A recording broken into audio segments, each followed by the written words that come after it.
good evening. Welcome to Prime TV News on Friday, the 28th of December, with me, Iftia Abdul Kader. A look at today's major news stories first.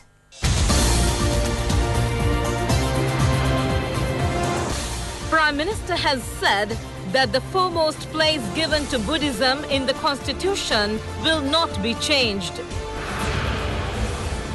Prime Minister tours the North.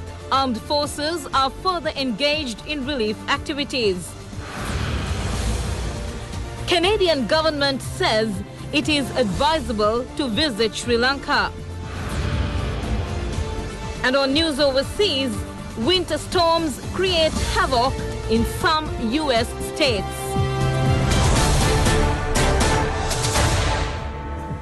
In your top story this evening, Prime Minister Ranil Wickremesinghe has said that the foremost place will be given to Buddhism when bringing forward a new constitution or in the presentation of amendments to the existing constitution. The Prime Minister made this observation after paying a courtesy call on the Mahanayaka of the Malvatta chapter during a tour of the Kandy city today.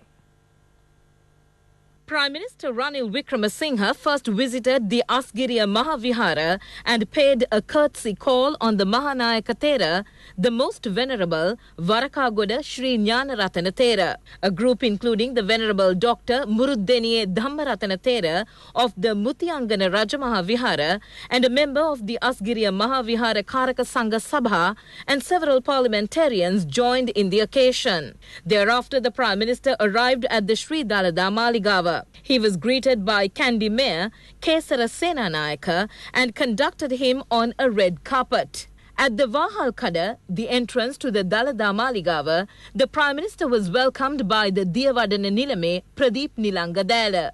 The Nilames of the four Mahadevalas joined in the occasion. The Prime Minister, after entering the Dalada Maligawa, signed the book at the special guest booth and thereafter worshipped the sacred tooth relics. The Prime Minister later visited the Malvatta Mahavihara and paid a courtesy call on the Mahanayaka, the most venerable Tibbatuave Sri Sumangala Thera, and received his blessings. Thereafter, expressing views to the media, Prime Minister Ranil Wickremesinghe said that when he called on the Mahanayakas of the Asgiriya and Malvatta chapters, they thanked him for the initiatives taken to protect the constitution and the sovereignty of the people.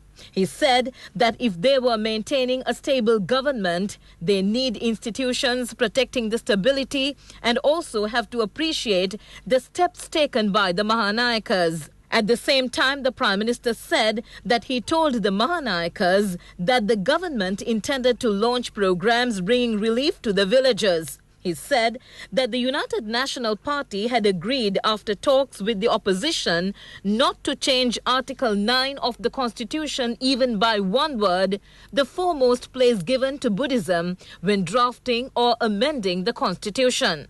At the same time, he informed the Mahanayakas to carry forward the unitary status of the country. He said that he also instructed the CID and the DIG in charge of the CID to take dire action with respect to the vandalizing of the Buddha statues. Prime Minister Ranil Wickremesinghe also joined in an almsgiving pinkama held at the Malvatta Mahavihara. A large group, including many parliamentarians, was present. Prime Minister Ranil Wickremesinghe has said that initiatives will be taken to hand over the financial assistance allocated for the affected families in the northern disaster within the next 3 days. The Prime Minister made this reference at a discussion held at the Kilinochchi District Secretariat. The Prime Minister visited the Kilinochchi district to look into the program of granting relief to the disaster-struck families as a result of the flooding within the Kilinochchi and Mullaitivu districts. The Prime Minister, after arriving at the Kilinochchi District Secretariat, discussed the relief program that has been launched. Many parliamentarians, state officials and chiefs of the armed forces were present on the occasion. The army is continuously engaged in the granting of relief to the civilians of the north impacted by the adverse weather conditions. Even though the disaster situation has eased, they are supporting the civilians displaced by the disaster as well as engaged in many welfare activities, including the cleanup of wells. Following the extreme weather situation, part of the concrete dam of the Udayar Katte tank had breached. The army contributed to halting the soil erosion caused as a result of the water stream.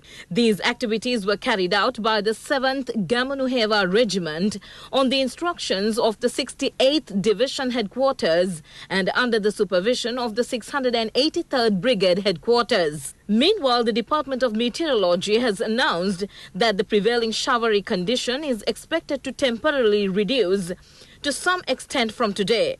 It said that mainly fair weather will prevail over most provinces of the island.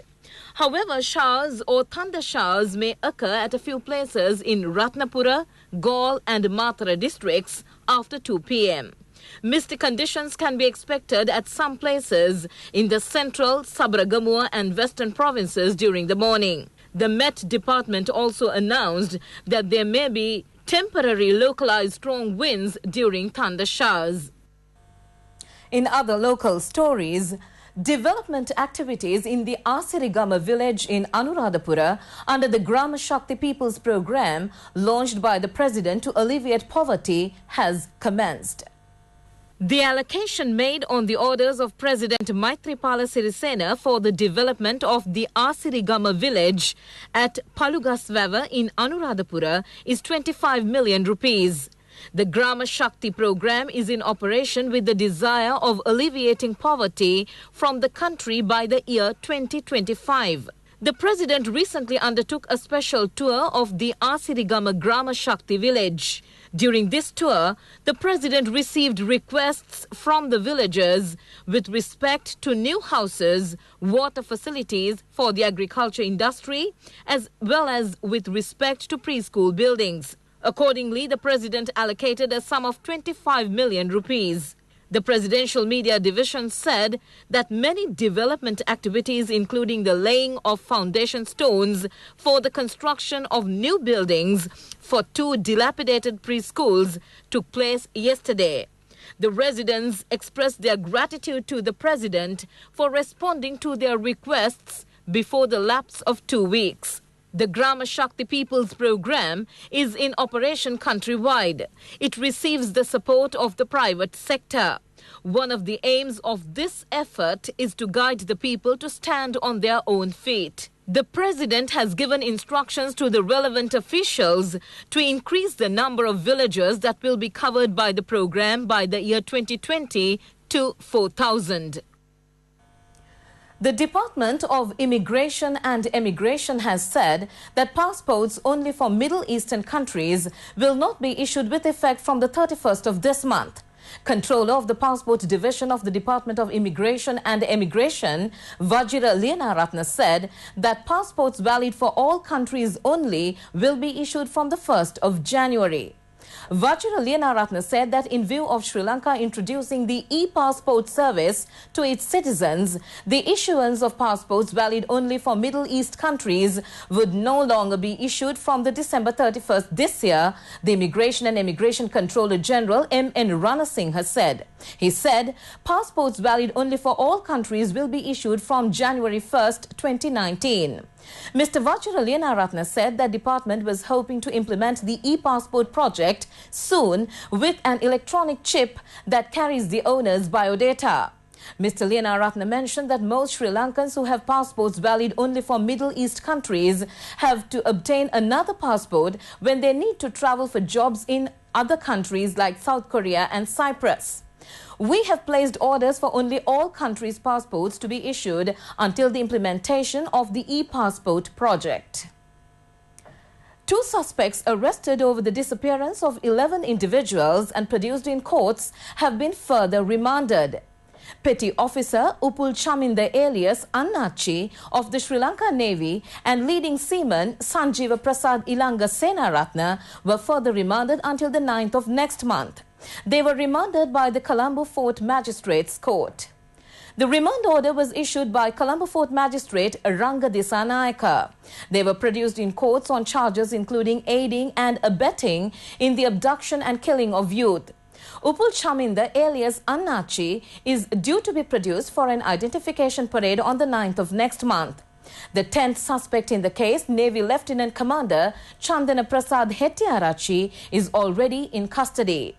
9 suspects have already been enlarged on bail. The Canadian government says it is advisable to visit Sri Lanka as the political situation in Sri Lanka has improved. Following the prevalence of the political turmoil in the recent past, the Canadian government issued a set of instructions for the tourists. The Canadian Foreign Ministry mentioned that after the end of that uncertainty over a period of more than 1 month, the relevant guidelines have been removed. The Canadian Foreign Ministry added that there is a peaceful situation in Sri Lanka. A minister and a deputy minister have assumed office. Sujiva Senasinghe, who is the new Minister of Science and Technology, assumed duties at the ministry located at Setsiripaya in Battaramulla, giving priority to religious observances. Several parliamentarians were present on the occasion. Edward Gunasekara assumed office as the new Deputy Minister of Lands and Parliamentary Reforms. Some parliamentarians joined in the occasion. You're watching Prime TV News, and still on the local scene, 3 persons who had been engaged in robbing gold chains using motorcycles have been taken into custody. 2 suspects had been apprehended from the Kindelpitiya area in Bandaragama. The police succeeded in arresting another suspect from Kalutara after interrogating these suspects.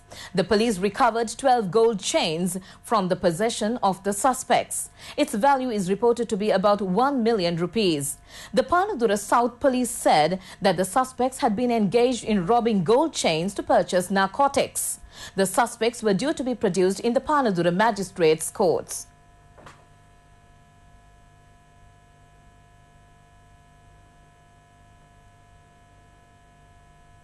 Minister P. Harrison has given instructions to officials to solicit the support of experts to control the Sena caterpillar, an aggressive species causing severe damages to various cultivated areas. This aggressive type of caterpillar, known as Sena, has devastated many crops including maize in several parts of the country. This caterpillar possesses a special ability to adapt to pesticides. As such, it has become a difficult task of destroying the caterpillar. A broad program is being launched under the guidance of Agriculture Minister P. Harrison. Minister Harrison said that the Department of Agriculture has taken several initiatives to bring the situation under control. He said that the department has introduced 3 insecticides. He also referred to the natural methods of using to control the pests.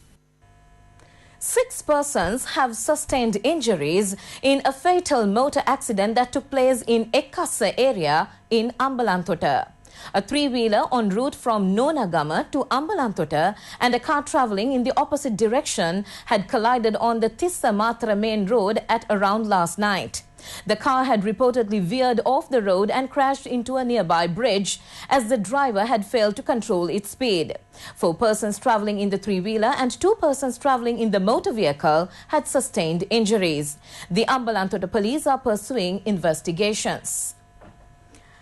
The results of the advanced level examination will be released before the 31st of this month. The Ministry of Education said that the evaluation of the answer scripts has been completed. For more information, visit www.itnnews.lk. Many thanks for joining us. Bye-bye.